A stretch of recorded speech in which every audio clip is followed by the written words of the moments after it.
have a responsibility, the building regulations have a responsibility, and the government, who essentially is responsible for the building regulations, also have a responsibility. And so I'm delighted now to be joined by Paul Afshar, who is a campaigner for the End Our Cladding scandal and an affected leaseholder. Paul, very good afternoon to you. Thanks for joining us. So, as I understand, Paul, Michael Gove, the new Secretary of State for almost anything that you could dream of, including this, he was due to give an update, wasn't he, to Parliament, I believe, and to all of us before Christmas, about how he was going to change things because he recognised that the government proposals were simply not good enough. What's happened to that? Well, Richard, first of all, thank you very much for continuing to cover this really important issue. It's important to me and the 1.3 million people across the UK affected. You're completely right. We were due to get an update before Christmas. It would have been a very welcome update from the new Housing Secretary, Michael Gove, but we didn't. And not only that, but a couple of days ago, we actually discovered through newspaper reports that the Grenfell-style cladding, so this is the most dangerous, the most flammable cladding on tens of thousands of buildings, will not be removed until 2025. So that's 5 years after the government's own deadline. They've missed their own deadline to protect the lives and homes of leaseholders like myself. And essentially that completely blights the properties. It blights your ability to move, and it potentially burdens you with years and years of additional costs. So what's the reason for that delay, apart from government incompetence? Well, look, I think the government themselves would say that this is a very tough issue, and they're trying their hardest. But I actually don't think it's very tough at all. I think the solution is incredibly clear. What we need is to stick to the principle that no leaseholder should have to pay. I didn't ask for the cladding to be put on. I bought my flat in good faith, and yet I'm having to pay 100% of the costs. Actually, what we need is the people, the big construction companies with incredibly deep pockets to actually go into their coffers and cough up for their mistakes. The government themselves have talked about this figure of £5 billion, which is obviously a lot of money, and it sounds like a lot of money. And £2 billion of that will be made from a tax on these construction companies. But let me tell you, Richard, it is nowhere near enough to cover the cost of this cladding crisis. You're talking about 1.3 million people affected. This is only scratching the surface. I know from the work I did on this in the first quarter of last year, I think it was March, that's a drop in the ocean compared to the real cost, which may be around 12 to 15 billion pounds. For me, actually, it was quite simple. And I came up with a very clear 3-point plan, which was that you have a long-term new warranty solution for all new homes, for example, which is currently done by an outfit called the NHBC, who've completely sort of washed their hands of this, quite disgracefully in my view. The second part of the solution is that, as you just said, the leaseholder should not pay because you're the only innocent party in this. And the third part is that the polluter must pay. I mean, the house builders, some of them have gone bust, but many of them are still in business. They've put up these buildings. They've got a responsibility, and they should come and sort it out. I absolutely agree, and I think that would, if only the government would listen to you, Richard, we'd be in a hell of a better place. It's criminal that the companies that have caused this crisis and blighted the lives of so many of us are not really having to pay, and it's at a time over which the chief executives of these companies have taken home tens of millions of pounds in pay packets and bonuses. For what? For failure, to be honest. Meanwhile, we saw just 2 days ago when the story about the government missing their own target broke, that a development in London, each individual flat owner would have to pay £85,000 each to have the cladding removed from their flat. That is unaffordable. We're going to see hundreds of thousands of bankruptcies. It's just not fair. Essentially, current government policy deliberately forces tens of thousands of people to voluntarily declare bankruptcy in order to get themselves out of this scandal. And I just think it's reprehensible, actually, utterly reprehensible. And just help my listeners and viewers, please, Paul, on the difference between this magic 18-metre number. Well, essentially, the 18-meter number, as the former Department of Housing themselves admitted, is quite an arbitrary number. But effectively, if your building is over 18 meters, you qualify for consideration of this £5 billion fund or part of it.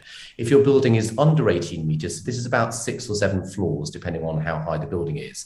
Much like my own building, you don't qualify for any funding.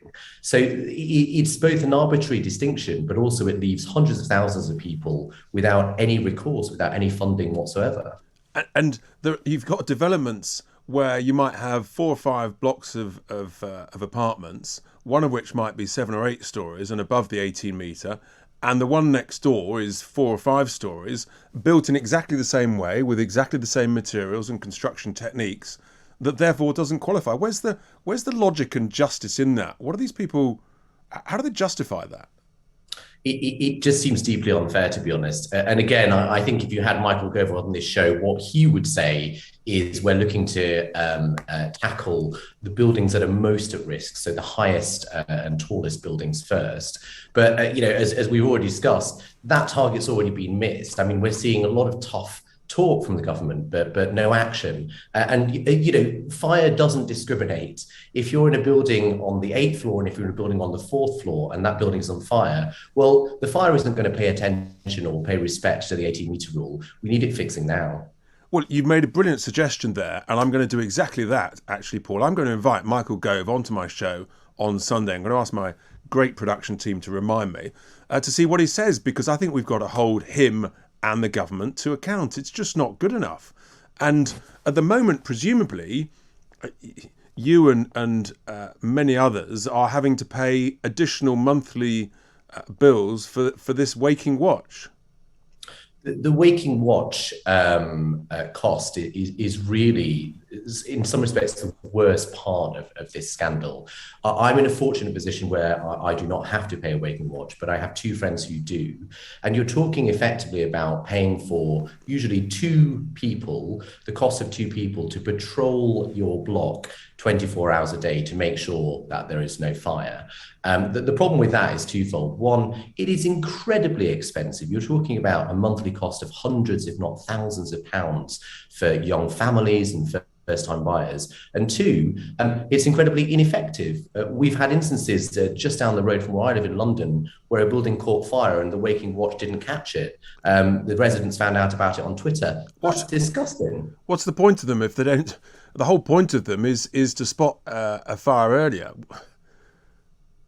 I mean, precisely, it's just criminal, and to be quite frank, the money being made, the public money being made available to help people with the cost of the waking watch is risible. It's not nearly enough. So again, you have young families, first-time buyers who are forking out hundreds of pounds a month to pay for something that is drastically ineffective. Interesting. Just whilst we've been speaking, Paul, Sophie, she has tweeted in that about the 1.3 million. Leaseholders stuck and with cladding not expected to remove. She says, and I think she's right, this is going to be one of the biggest problems that Boris Johnson and Michael Gove are going to face this year, because these costs are going to go up and up. These bills are landing on people's doors and people can't afford it. People can't pay it. Precisely. And, just to reflect on the politics of this for a second, it just seems really short-sighted of the government not to try and fix this, because, as you say, so many people are going to get a bill that they can't afford. And their first point of action is to go to their parents. And their parents, many of whom will be retired, many of whom will not be able to afford it anyway, will be having to stump up cash. And, these are people who live all over the country in Labour constituencies, in Tory constituencies. They're not going to vote for a government that's made them have to pay for their child's cladding. It just seems incredibly short-sighted and incredibly politically naive. And just tell my listeners, so I've set out where I am on this with my solution. What's the Labour Party's solution? Well, my understanding is that the Labour Party wants to encourage the construction companies to cough up And in the meantime, the solution is for the government to actually provide much more funding, the funding that's needed, that 15 billion, to remove the cladding that needs to be taken off the most dangerous buildings. Actually, I think that's sensible, and it wouldn't be difficult for the government to do that. The government is a huge entity; it's a huge lender in many respects, and has the legal power to be able to reclaim that cost from the construction companies who themselves are to blame. Are the Labour Party taking it sufficiently serious?